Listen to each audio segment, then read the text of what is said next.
Kia ora tātou, happy 2025. Just dropping in before this podcast to give you a heads up about some gigs.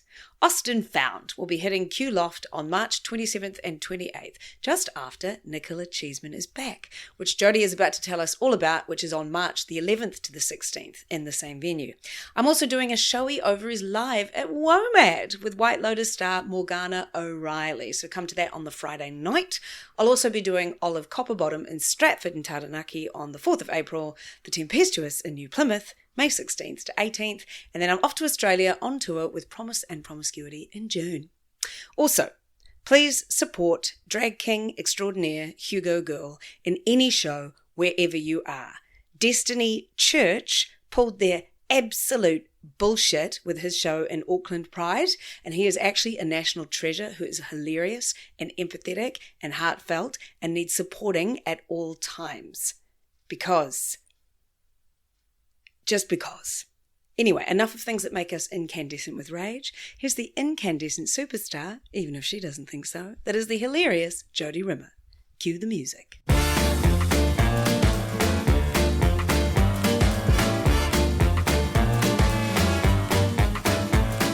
Hello, it's 2025. Woohoo! Woo! Woo! That's right. Hello, everyone. Kia ora koutou.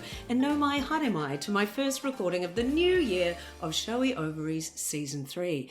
The season in its third year now that promises to extend forever as I randomly dribble out sporadic ovums, much like a perimenopausal... much like a perimenopausal lady. And just in case you've listened from the top and wonder why I've gotten deeply irregular in these drops, it's because I'm back to doing lots of shows, and this year that will be in 4 countries. So your girl has got some shit to organise.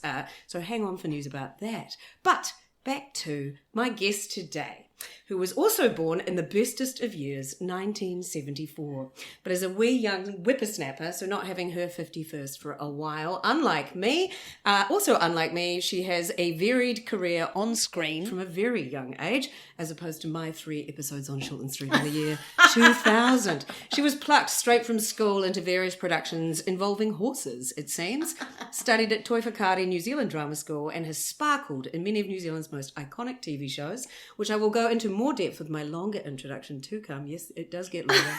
She's an award-winning actor, proud mum, and of late solo theatre superstar. So please go crazy with applause, but be careful while you're driving, as we welcome Jodie Rimmer to the Showy Ovaries family. Yay! Kia ora, kia ora, kia ora.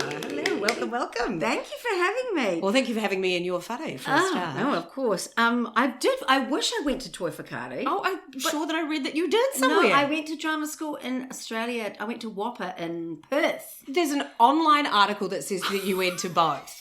And you left Whopper early, is that right? I did leave Whopper early with very, very bad mental health. But right. That's I got into Toi, and I probably should have gone there, but I was looking at it from a business decision, and I thought, well, if I graduate from an Australian drama school, that means I can have careers in both countries. Fair. But in the end, I went completely loco and left. So wow, I've got a few friends that have gone to Whopper. Did you enjoy the actual, or was it the thing that sparked you off, or was it being in Perth because it's so hot and a bit boring? Yeah, I don't know what it was. I don't think I should have gone to drama school, really. I had been working for a while already, Yeah, absolutely. And the reason I wanted to go was because I wanted to learn how to direct myself if I had a bad director. Wow. Right. On screen or... Yeah. Wow. Yeah.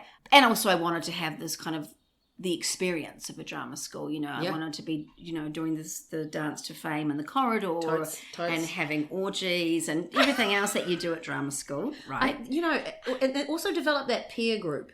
Yes. That's something that I've looked at from the outside because I never went either. I auditioned and I didn't get in. And I got a nice handwritten note that said I should come back. Oh, nice. But I never did because, again, I came back from the UK and I got into A Midsummer Night's Dream up here with Summer Shakespeare. And then Celeste Leota, who was in that with me, decided to go to drama school. And I was like, I'll be 26, that ripe old age of 26 when I get out. And then I'll just still be doing what I'm doing now, which is trying to get part. So then I just didn't. But I have been jealous of that bonding experience that seems to happen. Yeah, I'm still in touch with, I think, 3 from my year, even though I was only there for about 7 months. My mental health I probably would have always had some sort of breakdown, I reckon, in my, 22, 23. Mm-hmm. And I think it just was impounded by being at drama school. Yeah. And having to look at yourself. Yeah, was it that whole break them down to build them back up again? It was definitely break them down to build them up. Bullshit. And I just, it really was awful. Yeah. And, I got, this is all very actory, but they said to me, the head of acting said to me, Jodie, your instinct is so strong, but you're going to have to put that on hold for the first year and a half. And you're just supposed to just blunder around. Then I felt like acting became like algebra, and it really unhinged me. Yeah, and you've been doing it professionally for 10 years or something. Yeah, but also it was my happy place, and then I just became confused about what that was, and then who I was, and overthinking way too much, and so I became really ill. And came back to New Zealand. Yeah, and then probably about, I don't know, 8-9 months later, I got my first lead in a film, in a movie, yeah. Right. Which was called I'll Make You Happy. So yeah, and it's, I'm losing I'm not very, very articulate because I've never done any training past drama at university, which I found wildly up its arse. Right. What our drama thing in theatre degree in Canterbury was more about application of theory. So we were doing stuff about Artaud and, Stanislavski and Grotowski and all that sort of stuff, which I have used every day. Every day in my dick jokes and shit that I do in my shows. Anyway, so yeah, and I found that all quite wanky, and I've just gotten on and done, much like yourself. And you've certainly been cast enough to know that do you know that you're good? Ooh. This came up for me recently. I think I thought I was better than I am. I wasn't expecting that. I'm sure that's not true. I don't know. I saw a scene of something on my friend's showreel. Of yourself? Yeah, I was on the showreel and I was looking at the scene and I thought, but I think this is really indicative of the work. If I look at something that I've done on the screen, I thought, oh God, it felt so much more at the time. Like it felt so much better. But its reading is there. It's interesting. There's a lot of famous people who don't watch a single thing. Yeah, and I totally think that's I had like 6 scenes, I think, on Shortland Street. 2 I thought I did very well, and 2 I was all right, and 2 I thought I was fucking terrible. Well, so, that's probably kind of how it is, really. You know? Yeah, absolutely. Yeah, but because I don't look at myself very much because I'm usually on stage, so that's quite a different thing to deal with. Yeah, I don't know. Some stuff I'm okay with looking. It's really weird. Like I just recently did a short film, worked with Frav Finch, an amazing actor and filmmaker and writer, and I had a really beautiful experience. Like I felt like, and I could just feel that the work was in the right place, was a matriarch in grief or in a process of letting go of something, and the experience was fantastic, and I haven't had that sort of experience for a long time. Right. I mean, I did my solo show 5 months ago, and it's about to come back. Yes, that's a different thing than film, 100%. But let's just give that a little plug. We're going to be fascinating until the end, but in case people have somewhere to run off to, what is your show called? It's called Nicola Cheeseman is Back. And it is back in March. Yeah, we've been asked to do the encore season at Q Theatre Loft, March 11 to 16, and written by Kathryn Burnett, who I'm a big fan of. And what I love about the show is that it's a woman in her 50s who's basically going, what the hell has happened to my life, Yeah. And she's parenting teenagers. She's also dealing with her father, who is going a little bit la-la and is just kind of annoying. She's going through a divorce, and she just, where am I in this, Right, yeah. Her body is changing. She is not happy about that. Yeah, so I feel like it really resonated with the audience when we did it in July at the Herald. It's funny, it's sad, it's all sorts of things, and I had people stopping me in the supermarket and saying, I love that play so much and thank you. And I think people just felt seen. Yep. Totally. People Absolutely. of this age group felt seen. And we're jumping around a bit, but that's what I do. I've got a longer introduction for you that I will say now. Oh, first of all, I wanted to say, because you're the same age as me. Yes. Do you remember thinking, like, the millennium, we're going to be like 26 in the millennium? That is so old. Do you have that? Oh my God, it was like, oh my God, like that pulp song when we got the year 2000 when we're really old. And here we are, and it's 25 years later. Oh my gosh, it's nuts. It really is. Well, I honestly feel like I'm about 33. It's so weird. My body changes, and then I've got a chronic illness, and I have to deal with different side effects of that. And so that reminds me that I'm in my early 50s. Mm-hmm. But apart from that, I think I still feel naughty. Yeah, I will, absolutely. And the thing is, I'll be filthy when I'm 95. Exactly. So I feel like what we are is what, I've said this a few times. I think when we were younger, we were ageist. We looked at older people, we were ageist. I think maybe health and things like that now are meaning that we are living longer and therefore can be healthier at a younger age. But I just think 50-year-olds have probably always felt like this. Yeah, true. So when we say we feel 35, do we? Or do we just actually have all that wonderful life experience that we have into our bodies, but yet we're still the same people inside? Yeah, I mean, I get that. That definitely does ring true. But I think a woman in the 50s, and the 60s, when there was all this emphasis, maybe more so the 50s and 40s, emphasis on being a housewife and doing all of that stuff. Like, I don't relate to any of that stuff. I've never done that. I don't enjoy cooking. I've dragged up my kids. I don't know how they're still alive. I'm more immature than they are. I mean, where do I stop? So it is, but that's just kind of always who I've been. Don't get me wrong, I can go deep and I can be mature, obviously, but I am kicking and screaming into my 50s. But yeah, I think, there is truth to that. Because the alternative is death. Well, exactly. Yeah. Or having to cook really long meals and do the housework and look like you're enjoying it. See, I love cooking. But the husband has to do the dishes, and he does the vacuuming, and I do the bathrooms. Oh, so we have a very, it's not based around genders. Like, I do all the outside work. I built a window frame, all this sort of shit. Whereas he's like scared of the saw. Oh my God, I love it so much. Anyway, I've got a longer introduction for you. So wait, I'm just going to take my shoes off because I'm overheating. Okay, you do that. Speaking of 50s. So, Jodie Rimmer was born in 1974 and grew up in Belmont in Auckland. Her family was much more likely to talk about sport around the dinner table than the finer arts of characterization.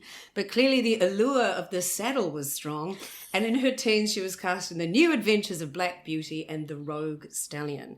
Then it was a whirlwind of roles with more horses, I think, from Xena to Riding High to Young Hercules with the man with the Kennedy, Ryan Gosling.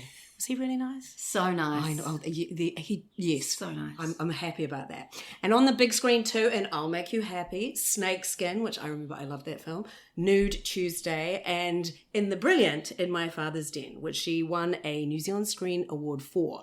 And you're talking about, you don't know if you're good enough or what, but like, man, I saw that 21 years ago. I haven't seen it since. And that scene with you in the funeral, the grave, I'm actually getting emotional talking about it now. You just had snot raging out of your face. I can remember it like just dripping everywhere. I'm like, give that woman all the fucking awards. It was fantastic.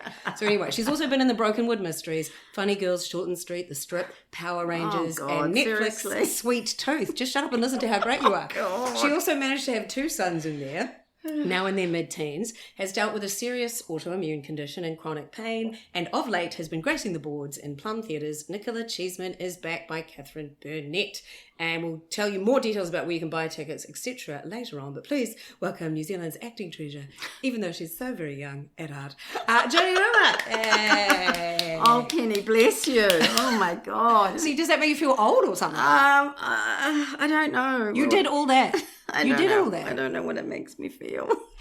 You look uncomfortable. Well, you're cleaning. I'm uncomfortable. It's so silly because in my 20s when I was really busy, I stopped being so busy when I went and had a couple of kids. And trying to get back into the industry was not easy at all. Absolutely. And I guess at that stage I was 38, 39.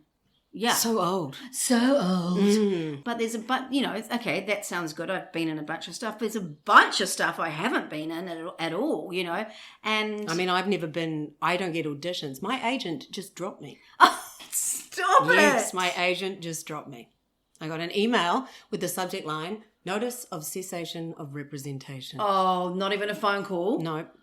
No, I won't say who it is. That is harsh. He knows who he is. But yeah, it was like, wow. And so now I have to go and schlep around and try and get an agent. So I'm like, I look at that, you know, we're all jealous of each other. You're like, you appreciate my solo theatre career. Yeah. I look at that. I've hardly ever been on screen and I would have liked to. I think I'm quite good at the acting thing. Yeah. But, you know, I just never got any auditions. So I look at you and go, oh my God. Yeah, it's funny, isn't it? Yeah. Yeah, we're never happy. Yeah, but you did all that, and you are like, I was listening to an interview because I like to do my research, where this is going to be an empty platitude. It was something like you were voted one of the most likely people that people wanted to see in something. Oh, really? Yeah, it was an interview you did on national radio recently. Yes, RNZ, yeah. And what was it? Oh, I don't think I was voted. I think it was a... People sent in suggestions. Yeah, they wanted to... A bunch of names, I think. You know, I'm sure it would have been like the Robin Malcolms and the Jodie Rimmers. And the Melanie Linskys. And the Jodie Rimmers. But, I got to mention, which I was gobsmacked about. So I do feel forgotten. Yeah. Like, when I don't work as much these days in this area. I'm schlepping around doing other things. What are you doing? It changes all the time. So late last year I was working in my friend's catering company. Mm-hmm. Lately I'm working in tourism. That's really fun. I've got the Madonna headset on and I'm doing commentary on and of course there's a lot of stand-up comedy. I'm really getting to really grind my gears. Nice. Basically these people get off the ships, we pick them up and take them around downtown Auckland in this small coach and then over to Lake Pupuke and then Takapuna Beach and then Devonport Peninsula and then put them on the ferry to go back to the ship. But actually, it's just a summer fill-in job and I'm actually enjoying it. Probably stuck in traffic a lot of the time. Well, Devonport Peninsula, exactly. That's a nightmare. Yeah, right. So that's part of my shtick as well. It's really funny and really fun. Do you say I've been in Xena? Oh, it depends how much I like them. The Americans, if I've got a big group of Americans and I'm deeply engaged with them, then I will usually make up something like, this is where I acted with Ryan Gosling on this beach here, Takapuna Beach. Did you pass Ryan Gosling at all? I didn't pass him. No, we had kind of like brother-sister vibes. Oh, that would be bad then. Yeah, sorry, I watched it. I watched it religiously, obviously. That was when I was living in London, actually, all of that. So I missed a lot of that. Oh, right. Yeah. What? Yeah. How long were you in London? 3 years. Xena was on. It's so funny because Xena was on and I was watching it. And then, Lucy Lawless was on Jay Leno or something. Oh, yeah. And I was watching it. And then she started talking. I just saw this woman. I went, oh, that's Xena. She starts talking. I went, she's got a New Zealand accent. Like, I didn't even know it was filmed in New Zealand. That's hilarious. So before the internet was everywhere, right? Yes. And I was like, and then they said Lucy Lawless. And I was like, that's the host of Holiday. Oh, my goodness. that Holiday television show she used to host. And that's what I was like. And then it was like, oh my God, she's one of the most famous people in the world. That's hilarious. That's how I found out that Xena was filmed in New Zealand. Oh my God, I love it. Yeah. But those Americans would wet themselves. Yeah, it's pretty funny. So I have a bit of fun with that. I met a guy in a youth hostel in San Diego. I used to step out very briefly with Reese Darby. And he said, do you know the Flight of the Conchords? I was like, yes. And, I know Reese. And he was like, that's the best thing that's ever happened to me in this hostel. And I was like, you need to get out more. But, so they're just these iconic things associated with New Zealand, and then Ryan Gosling. So he was as nice as he was really, really lovely. Yeah. Right. That was a short-lived show, though, was it? We did 2 seasons, about 6 months at a time. So it was a year's work with a break in the middle. No, is that right? Yes, it was right. So it was over 2 years. Okay, I'm going to ask you my first question that I ask everybody. And I think, this will be interesting for you because you started in the industry. Did you say you were 13? Did I read that somewhere? Yeah, I did my first thing when I was 12. Yeah. Yeah, wow. So what has your relationship been with your body and what journey has this been on through your life and how have you come to or even start to accept yourself? Just a small question. Thank you. I think this is like the whole podcast now. We can talk about menopause. It did start talking about menopause, but we can bring that in.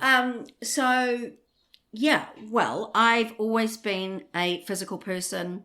I always danced as a kid and then in my teenage years I played football / soccer.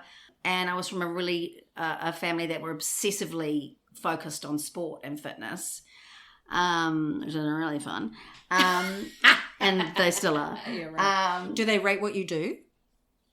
Yeah, they do. They do. They're very supportive. They don't understand it necessarily, but they are very supportive. I think that's what my dad's like, a little bit. Yeah. So you were dealing with... So when did you start showing off as opposed to kicking balls? Well, I was doing shows this is really I'm sure not very interesting. But I used to do shows in the lounge room, with a hairbrush for ages and ages. It's very fucking interesting. Shut up. Right, what would you do? Like songs, make them up, improv? Yeah, I mean, all of the above. Oh, I did that, absolutely. Yeah. Do you still do it now? I do actually. When I have a showing for a show, I invite people. Like I've had them in my lounge room. I always read my show to my friend Esther in my lounge room before I do a show. Oh, I love it. So yeah, I still do. Yeah, that's great. Yeah. And then I got really into football, and then I went and lived in America when I was 17 because I did a student exchange, and then I became a cross-country runner over there. Wow. Which was hilarious to me because my sister was a amazing athlete, a runner back in New Zealand, and I never had any interest. When one sister does something and so you don't do it. Right. But then I just picked it up when I lived in America because I started to feel that my mental health was going to be very challenged by living in Orlando, Florida, and going to Lake Brantley High School. So I became a runner, which was just hilarious. It was kind of like a movie in itself. Just my journey within that. And was that because of the conservative nature of this high school? Or just America's batshit? I think I had massive culture shock. Because I spoke English, I was not expecting to have such massive culture shock. But I did. It was kind of like 90210. Yeah. It was that sort of vibe. Right. Was there a Brandon that you fancied? There was a whole... there were sports jocks, there were stoners, Anyway, I ended up becoming friends with all the different cliques because I was not going to just be friends with... that's a New Zealand thing to do. We are chameleons, and also I don't want to be put in a box. As an actor. Yeah. I ended up having a good year, and I had a boyfriend called Brigham Long, who was from Alabama. Brigham Long. It sounds like a Mormon. Like Brigham Young. Brigham Young, right?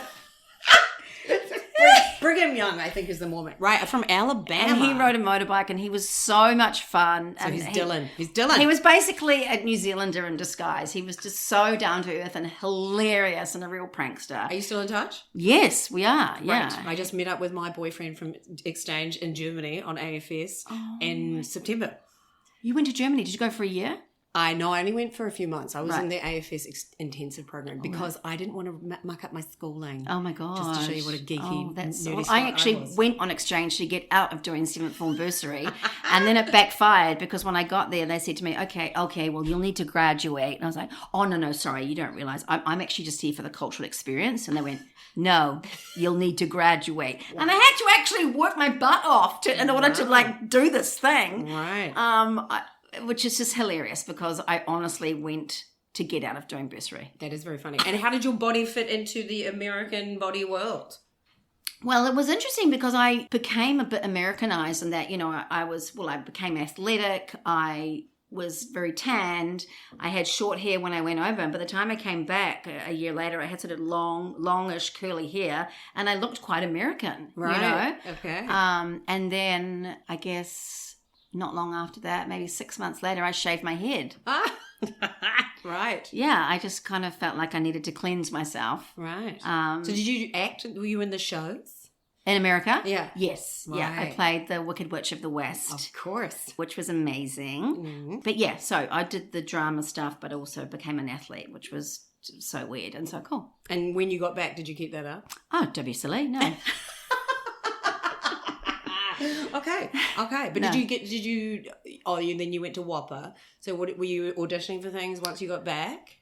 From America? Yeah. Yes. I remember my agent at the time coming into where I worked just off Queen Street, the Bake House, on Derby Street or something. And I was working away there, putting up the croissants or whatever. And when I had my shaved head, and she came in and her face just fell. She said, "I've got an audition for you for Shortland Street for one of the main characters, and you've done this." I was like, "Yeah." And you did so not get Angela Bloomfield got that role of Rachel McKenna. Rachel McKenna. I think it would have been quite interesting to have Rachel McKenna with a number one Sinead O'Connor haircut. Totally. But, just imagine you could have been in it until, very recently? Yeah, I would have had a mortgage-free house. That would be great. But anyway. Yeah, wow. Okay. Love you, Ange. You could have been because I got an audition for Shortland Street where if I'd got it, I had to shave my head, which was for Beanie Brown.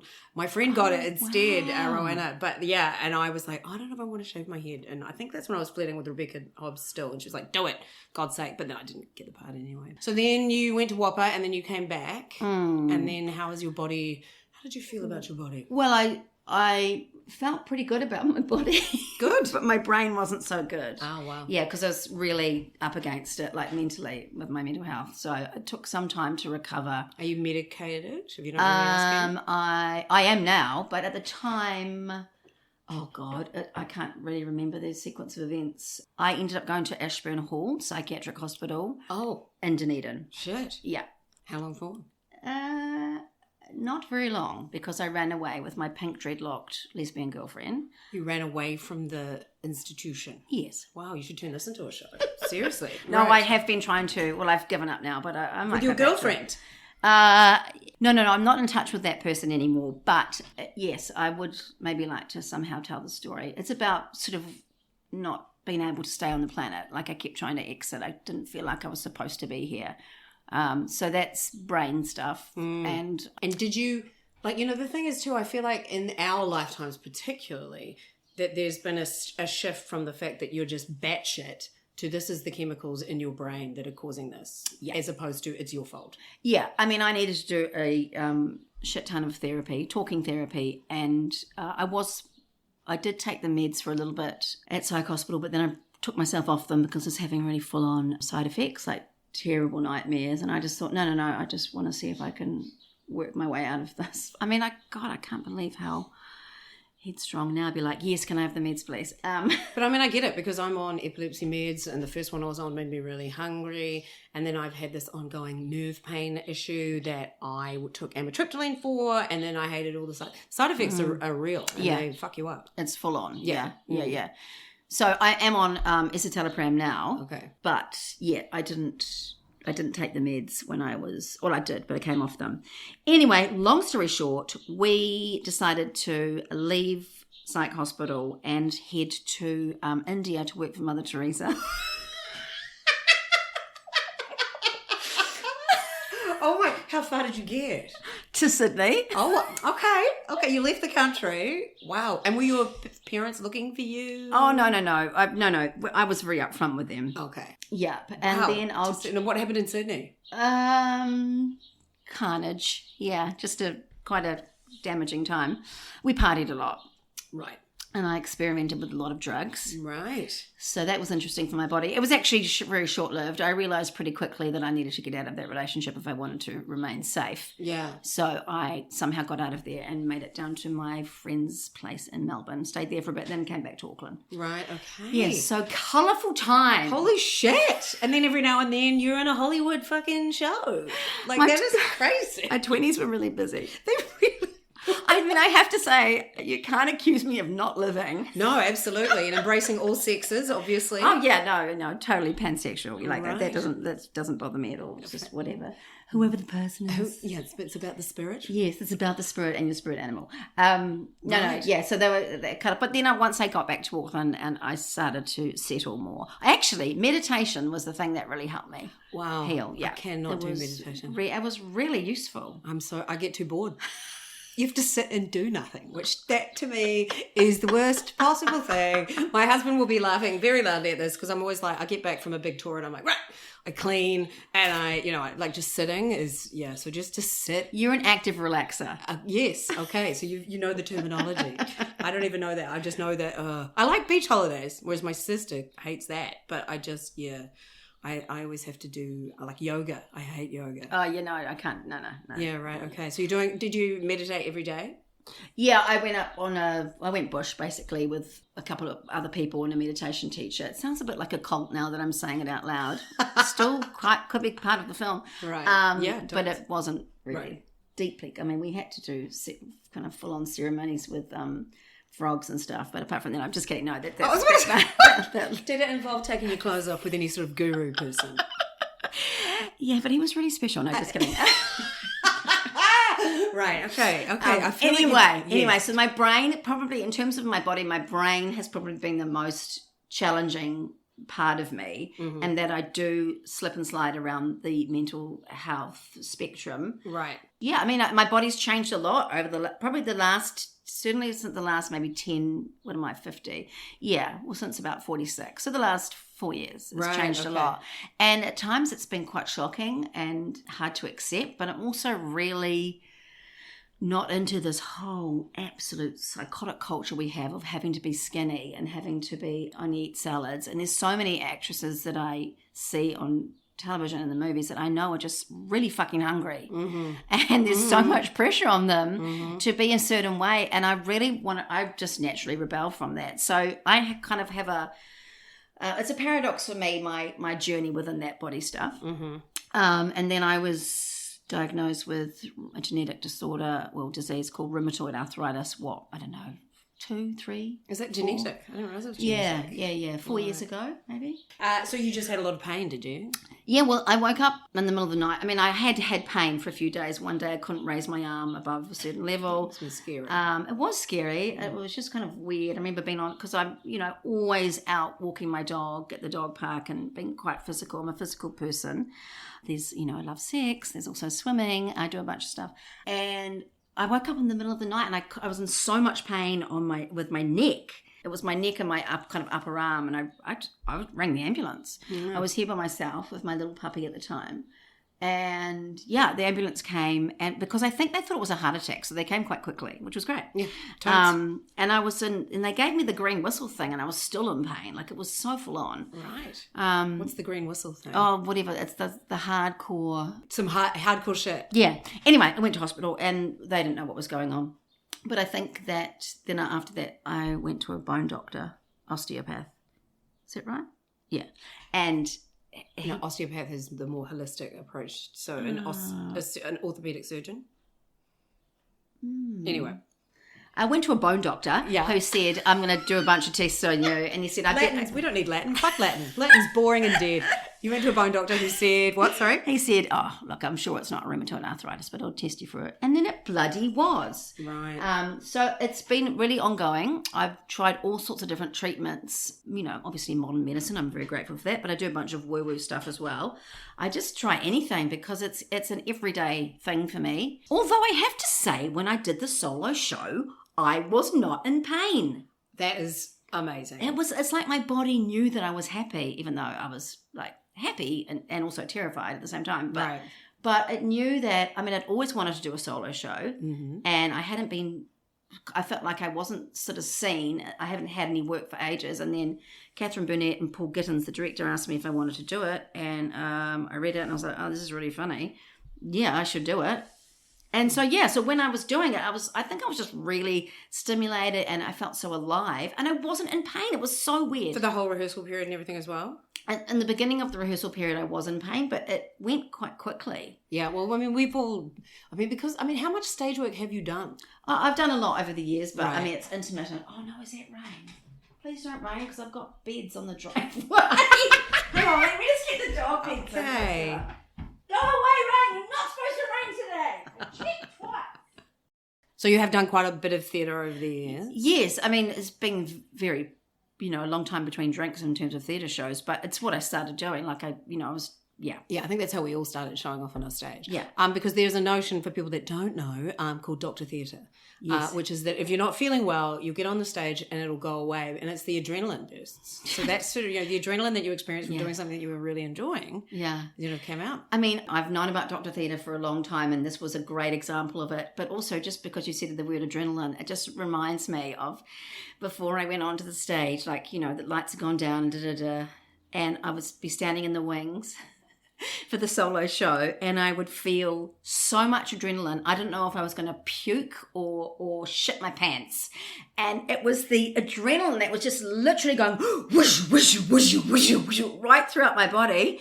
And then I heard my cue, and I just take a breath and walk onto the stage and start saying the actual words. And then it just it kind of slows down, or everything just sort of takes your body sorts it out. But how amazing is the body that you can feel it like it's like a drug or a something that's happening. It's alive, and that's just pure adrenaline. Sometimes when I'm backstage, I think, what if I just didn't go on? Sometimes I'm like that, because I've done about, I don't know, probably like 1,100 solo shows in my life. 1,100? Yeah, I've done a lot of solo shows. And so I'm backstage sometimes going, I could just not go. But so I don't really get nervous anymore unless I am doing a new show. And then it's You know, like, again, you know, like, it's terrible. You know, like, when I was directing a show, I was like, oh, God, is this any good? I can't, you get too close. Yes. You don't know anymore. And then I get those surges backstage. And I have decided that I've hardly ever done ecstasy, the audience, but it feels a lot like that. It does. So you're like, and so that's why I have decided that rather than freaking out about it, I go, I am coming up on a wonderful experience, and then I'm about to come out, and you know, and then it gives you that energy, because it's one thing people say to me all the time is, I have so much energy on stage, which I'm sort of like, okay, that's just who I am. But I just think, and that's why I do comedy as well. I mean, I like dramatic moments, but unless I'm getting those laughs, it's like, once I did this show, it was a corporate show.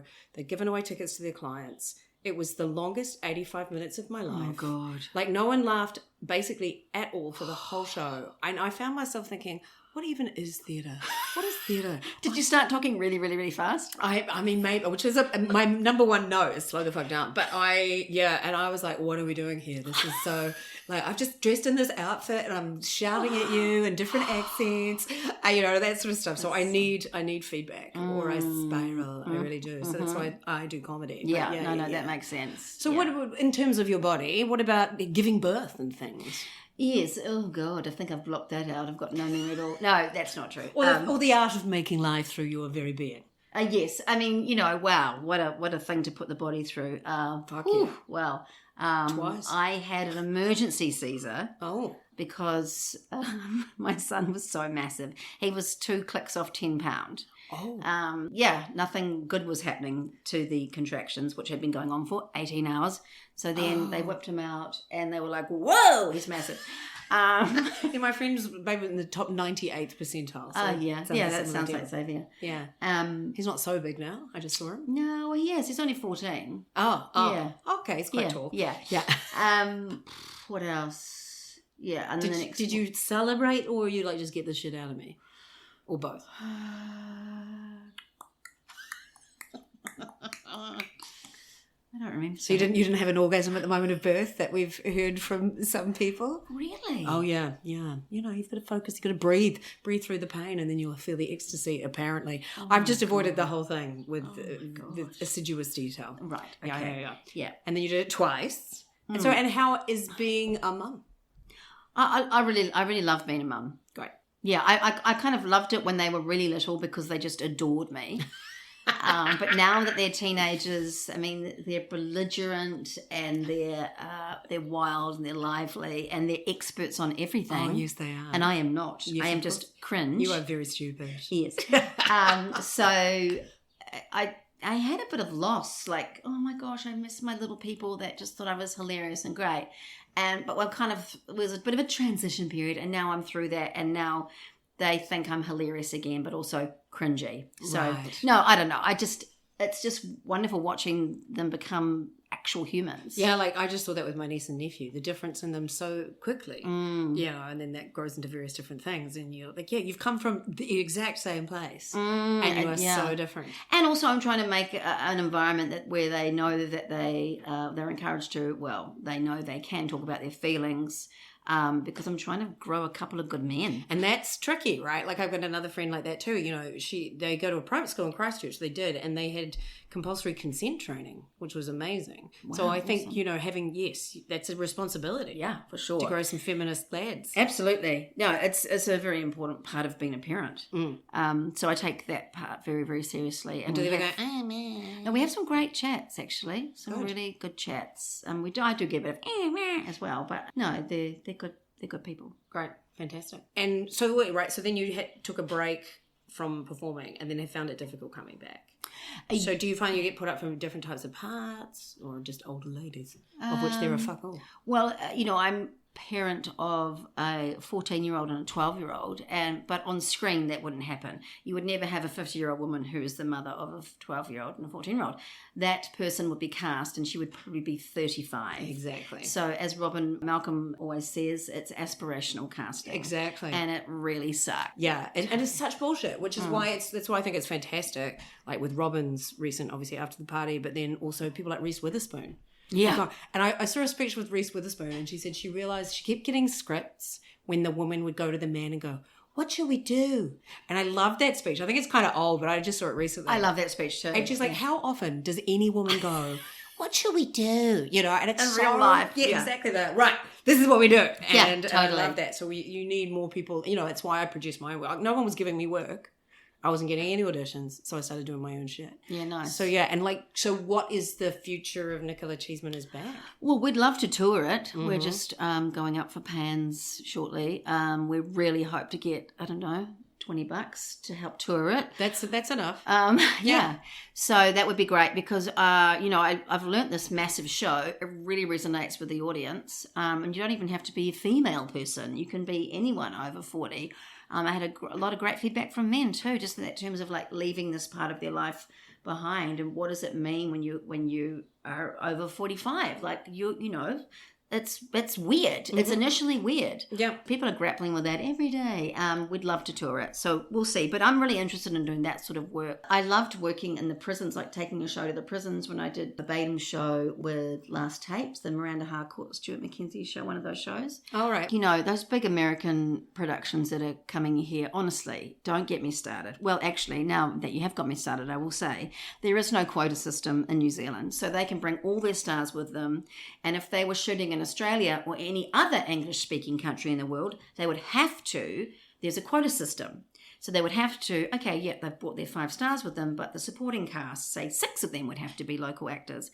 Yep. And we don't have that here. No. And we are getting seriously boned. And for, you know, and for the pay and for the whole, you know, I'm a member of Actors Equity, though I don't get any screen work, but I was like, I want to do this just because. Yeah. And, you know, and I was very vocal anti-Peter Jackson during the whole equity boycott, Hobbit boycott. Great. If people don't know, it was a complete outclassing in a PR. That was one thing. Absolute PR. New Zealand Actors Equity joined with Australian Actors Equity, was trying to get better conditions for New Zealand, and Warner Brothers swooped in and lied, openly lied, said that the Australian Bully Boy Union was trying to get parts for Australians, and that's why they were doing this. And the whole of New Zealand suddenly went, Peter Jackson is a saint. We love him. And the whole country is obsessed with pay parity with Australia, but apparently we should work for free. I read that a lot. So, and because no one was hiring me, I could be very vocal about it. No, that's great. Yeah, so I was on Radio New Zealand ranting about it a lot. Yeah, because we're fucked over in this country. Yeah, we really are. We get lower day rates because ages ago we signed away, we signed away residuals for higher day rates. And now we have much lower day rates. It's just, New Zealand actors have very little protection compared to the rest of the world. 100%. And, you know, it's people don't realise, they honestly don't realise that we don't get residuals. Yeah. I talk about that whenever I can. Yeah. You know, any other English-speaking country in the world gets residuals. So your show plays in Europe and you get a little check for something. And that's how American Australian actors live. You know, they don't have to be schlepping it at the local cafe like a bunch of us here. I've had shows that have played around the world many times. Yeah. Young Hercules, The Strip, played for years and years and years, and the producer gets that money. We get nothing at all, which is so shit. And then you also get we haven't talked about this yet, Melody Rules. Oh, hello, friend. Yeah, Melody Rules. And again, if you're young and you didn't get to experience the joy that was Melody Rules, it was an interesting sitcom. It's actually on the NZ on screen. I watched the beginning of it because how old were you in that? This is just before I went to drama school. I was 20 playing a 16-year-old. Yeah, right. And you played Belinda Todd's daughter? Sister. Oh, sister. Sorry. Sister. Sister, thank you very much. That's right. I just watched the beginning of it and I remember going, you're a sister. Yeah, and I watched that. And it's on the New Zealand on-screen website with a big thing underneath that goes, it was terrible, Belinda Todd. Oh, God. Yeah. And my friend Laurie wrote on it and they call it the show of which we shall not speak its name. Yes, they do. So thanks for bringing it up. But the thing about what I mean is that you get tarred by that brush, even though you had nothing to do with...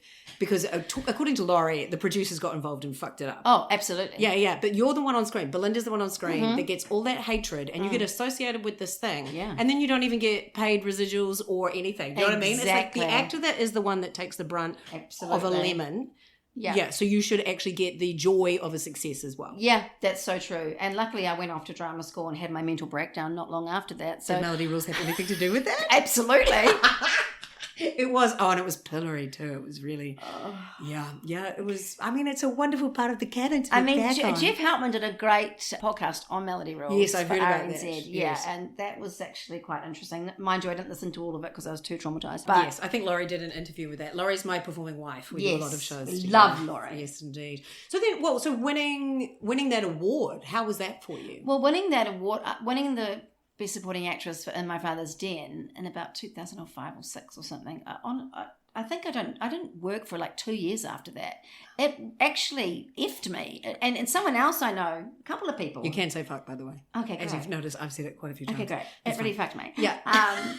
And a couple of other people I know who won awards, the same things happen. So it's just... Did you get linked with it? Well, I don't know. It's like, we're a tiny island. We're a tiny industry. Mm-hmm. And if that would happen in Australia, you would probably get... There's some sort of vague ladder to climb. There is no ladder here. Yeah, right. There's just... Yeah, you can win that award and then you're back at KFC. Well, not quite, but the next day. Did you see me there? I wear a wig for my KFC job. God damn it. I'll have a 12 bucket, please.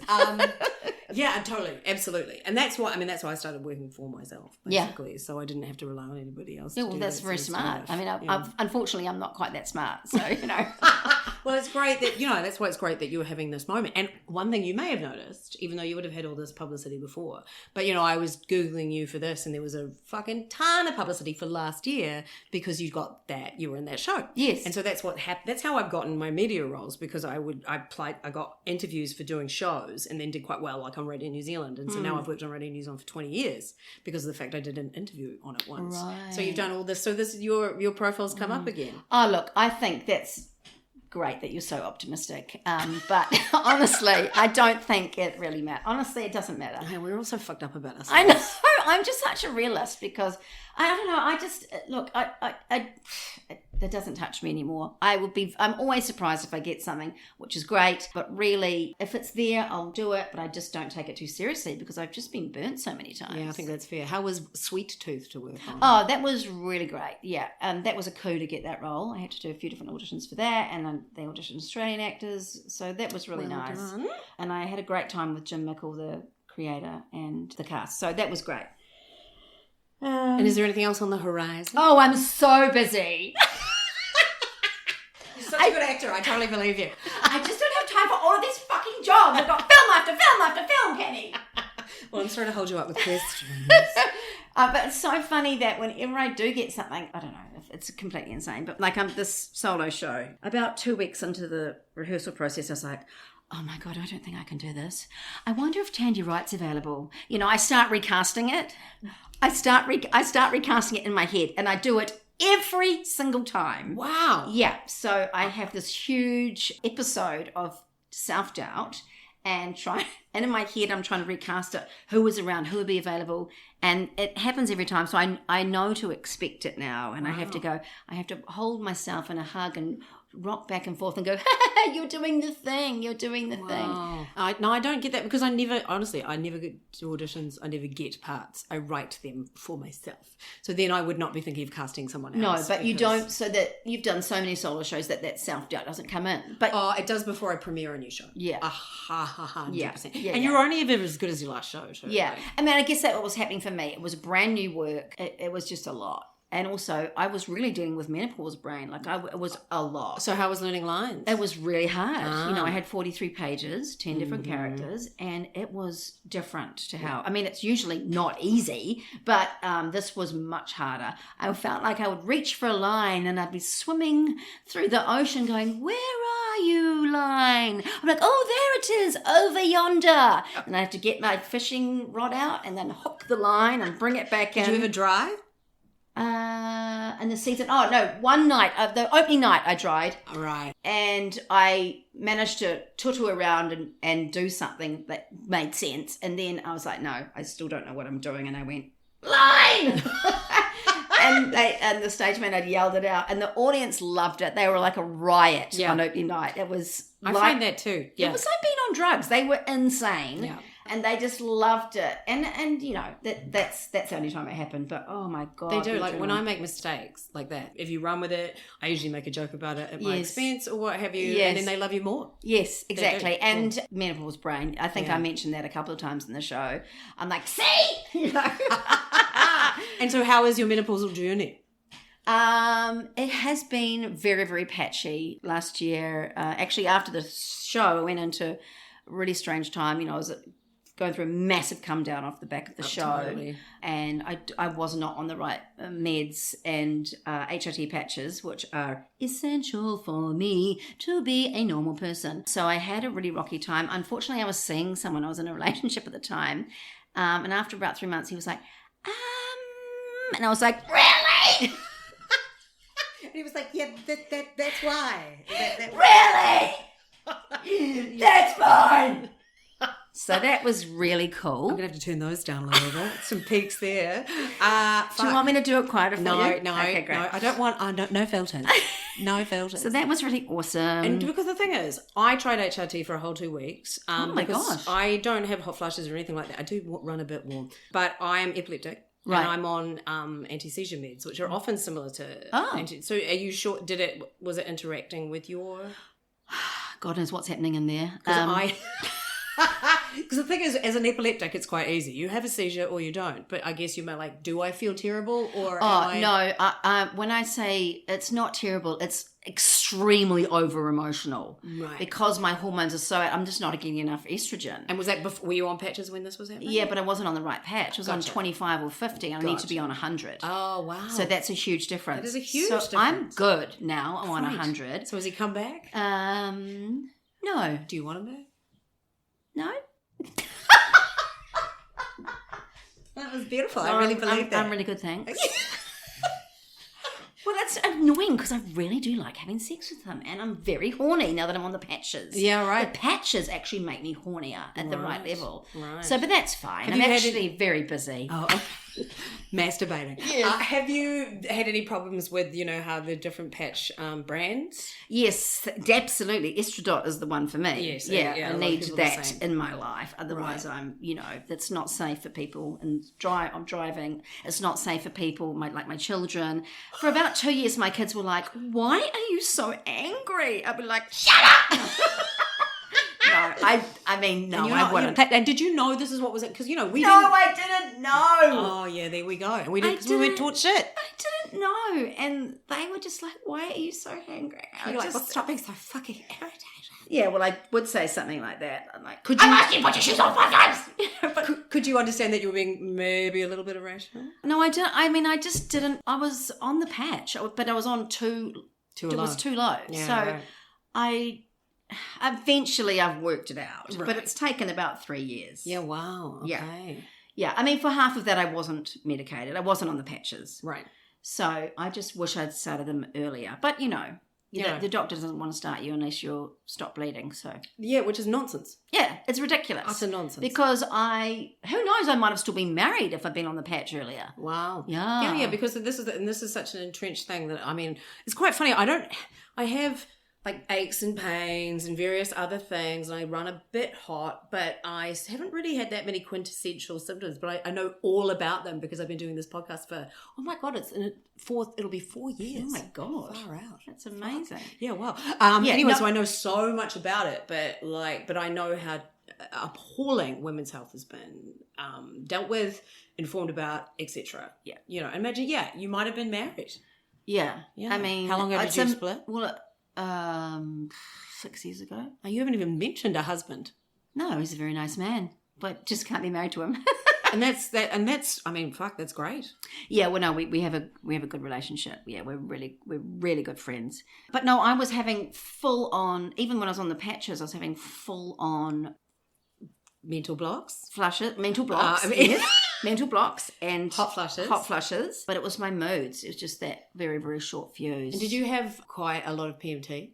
Yes, I did. Yeah, because apparently that can be, which seems like doubly cruel. Doubly cruel. You had to suffer that whole time, which I've never had any PMT. Okay, well, I hate you. Yeah, fair enough. But no, I would have 10 days before my period, I would have PMT. So I've actually been on a hormone cream from the Natural Hair Rethorn Clinic for since I was about 35. Wow. So yeah, See, that's women. honestly, All the shit that we have to deal with, and then there's the misogyny, and then the fucking rapes. Yeah, exactly. Yeah, it's a good time. Yeah. Anyway, so on those notes, do you have a favorite part of your body? I really like my ears. You've got nice ears as well. Okay, they're really cute. Yeah. I like my ears. I like my eyes. I also like my hands. Great. Yeah, they're useful. They do things. Yeah, but they help you have an orgasm. They do. They're very helpful. I've also got some tattoos on them that I really like. Yeah, you've got a few tats there. And what do they represent? Oh, a whole bunch of stuff. Oh, right. That's a personal family creed I made up. That you made up. This is means dreams. I want to get more, but it's hard enough to get acting work now. Imagine like, oh, you've got more tattoos, you know. Right. Yeah, no, totally. I often look at people that are, covered in that, and I'm like, there's a lot of Thin Lizzy going on. It's fine if you're famous because, that's fine. But I've had a New Zealand producer say to me, if I was producing and you came in for an audition, I probably would work against you, because I know that's an extra 20 minutes in the makeup chair. I was like, okay, thanks. Yeah, right. Yeah. Okay, fair enough. But also, fuck that, I'm getting more tattoos. Yeah. I've always wanted one, but I don't know what, so I haven't done that yet. No, that's a good idea. Yeah.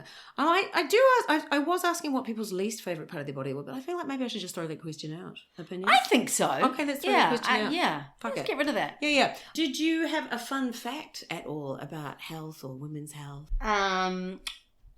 If you're in labour, Ooh. get someone to put their foot onto your tailbone, just above your butt, and push into your tailbone as hard as they can. I reckon that is a great tip. But what? I mean, for any of our younger listeners. Who did that? Well, was that to leverage? I requested it because I was in so much pain in my tailbone. Uh-huh. But if someone's pressing against it, it felt, 80% instead of 100%. And is this you leaning forward and then from behind? Yes. Yeah, right. Really. I was like, how? I'm like, if you're like this, how is that? Can we just say from behind again because it's such a great phrase? Orgasms. I don't like orgasms from behind, but don't you? No. Okay. I don't like doggy style. I feel undignified. And I don't know if it's the hanging down and the slapping and the but I don't like that. Okay, I'm good. not a dog. Thank you. I'm not. I am. Oh dear. I love it. So is there anything else about your body? I mean, since in the last 4 years, since I've been getting a little bit cuddlier, I actually really like having like ginormous boobs and a little puku. And I feel like in society so much of the time that's, looked down on or especially as an actor, that pressure to be size 8, it's just bullshit. I'm so sick of it. Mm-hmm. So I don't know. I'm enjoying my body at this time. My boobs are fantastic. What size are your boobs? I'd rather not say. Oh, okay. Mine are 10 double G. Double G? Double G. Oh. Yeah. Good God. Right. I thought I was an E cup, and then I got a double G cup fitted, and I was like, I've got a waist instead of much lower boobs. I really should go back actually because yours are looking great. I really should go back and see what the updates are. I got it done like Bravissimo in England, this place, and I was like, I'm sorry, what do they make? My friend the same. She thought she was a D cup. She's American. They're really expensive in America. The bigger they get. So she was in England. And I went, off you go. There is no way. If you're a D cup, I'm Jesus Christ. Off you go. And she was a J cup. Oh my God! I know, a J cup. It's like, who knew? But yeah, I've had these since I was about 12. So really? That was a different time. Well, they're very nice, but I can imagine at 12 that would have been a whole nother thing. My nickname at primary school was Big Tits. Oh God, that speaks a lot about what went on in my head for a while. God, yeah, and if you've got big tits, you're a slut. Oh God, that would have been so hard. Was it? Yeah, I mean, I had all sorts of shit. Regular listeners will know that when I went on my epilepsy meds when I was 16, it made me very hungry. And I put on a lot of weight when I was 16, but I didn't realise that was why. Right. So I spent 16 years, Jenny Craig, getting put up for fat girl roles on Shortland Street and things like that until I realised that was the issue and changed my meds when I was 32. Wow. Yeah, so, from 16 to 32. Good times to, and like diet, crying because I couldn't lose weight. It's so awful. Yeah, get put up for this part on Shortland Street to be the ballroom dancing nurse that Elle Dabrowski does not want to dance with because she is too fat. Oh, and please. He hated playing that role too. He was my flatmate at the time, Malcolm Murray, and he fucking hated that whole thing. Oh, that's awful. And then Rachel Nash got the part, and I was like, I'm fatter than her. Oh. Bullshit. I'm hopefully going to interview her too, actually, because she's a funeral She's director amazing. now. Yeah, a funeral director now. Love Rachel Nash. Okay, one more question. What did you want to be when you grew up? Well, unfortunately for me, I've wanted to be an actor since I was about 10. I was a bit the same. Yeah, and I wish... I was ballet until tits. Okay, right. Stage. But I really wished I don't know, could have been a bit more... thought it through a bit more, because it's such a horrible life. Oh my God. Do you think you've had a horrible life? No, I don't. That's too much. Yeah. And also, you're really quite good. I remember a harrowingly good performance from 21 years ago. I've never seen it since. Well, look, it's just that's so unstable. Yeah. It's so deeply unstable. No arguments there. And now I have a 12-year-old who really wants to be an actor, so I'm having to manage that, and he's actually quite good. So whether I just take him straight to Sydney and try and, pimp him out.